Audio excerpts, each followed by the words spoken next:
ಒಂದು ಕಡೆ Congress high command warning ಕೊಡುತ್ತೆ, ಈ ಸಿಎಂ ಕುರ್ಚಿ ಜಟಾಪಟಿ ಆಗಿರಲಿ ಅಥವಾ ಅಧ್ಯಕ್ಷ ಸ್ಥಾನದ ವಿಚಾರಕ್ಕೆ ಸಂಬಂಧಪಟ್ಟಂತೆ ಯಾರೂ ಹೇಳಿಕೆ ಕೊಡಬಾರ್ದು ಅಂತ. ಸಿಎಂ ರೇಸ್ ವಿಚಾರಕ್ಕೆ ಸಂಬಂಧಪಟ್ಟಂತೆ ಆದರೂ ಕೂಡ ಯಾವ ಡೆವಲಪ್ಮೆಂಟ್ಗಳು ನಿಂತಿಲ್ಲ. ಹೌದು, ರಾಜಕೀಯ ನಾಯಕರು ಹೇಳೋದನ್ನು ನಿಲ್ಲಿಸಿರ್ಬೋದು, ಆದರೆ ಅವರ ಬೆಂಬಲಿಗರು ನಿಲ್ಲಿಸಿಲ್ಲ.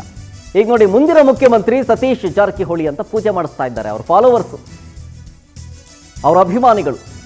ಶಿವಮೊಗ್ಗದ ಸಿಗಂದೂರು ಚೌಡೇಶ್ವರಿ ದೇಗುಲದಲ್ಲಿ ವಿಶೇಷ ಪೂಜೆಯನ್ನು ಮಾಡಿದ್ದಾರೆ ಜಾರಕಿಹೊಳಿ ಅವರ ಅಭಿಮಾನಿಗಳಿಂದ. ಸತೀಶ್ ಜಾರಕಿಹೊಳಿ ಅವರ ಫೋಟೋ ಇಟ್ಟು ಭಿತ್ತಿಪತ್ರ ಕೈಯಲ್ಲಿ ಹಿಡ್ಕೊಂಡು ಪೂಜೆ ಮಾಡಿದ್ದಾರೆ. ಕೈ ಮುಖಂಡ ಪರಶುರಾಮ ಪೂಜಾರಿ ನೇತೃತ್ವದ ಬೆಂಬಲಿಗರಿಂದ ವಿಶೇಷ ಪೂಜೆಯನ್ನು ಮಾಡಲಾಗಿರುವುದು. ಪರಶುರಾಮ ಬೆಳಗಾವಿ ತಾಲೂಕಿನ ಹಿರೇಬಾಗವಾಡಿ ಎಸ್ಟಿ ಬ್ಲಾಕ್ನ ಅಧ್ಯಕ್ಷರು. ದಿನೇ ದಿನೇ ಸತೀಶ್ ಜಾರಕಿಹೊಳಿ ಅಭಿಮಾನಿಗಳಿಂದ ದೇವರ ಮೊರೆ ಹೋಗ್ತಾರೆ. ಮಾಡಿಕೊಡ್ತೇವೆ ಅಂತ ಪ್ರಾರ್ಥನೆ ಮಾಡ್ತೀವಿ.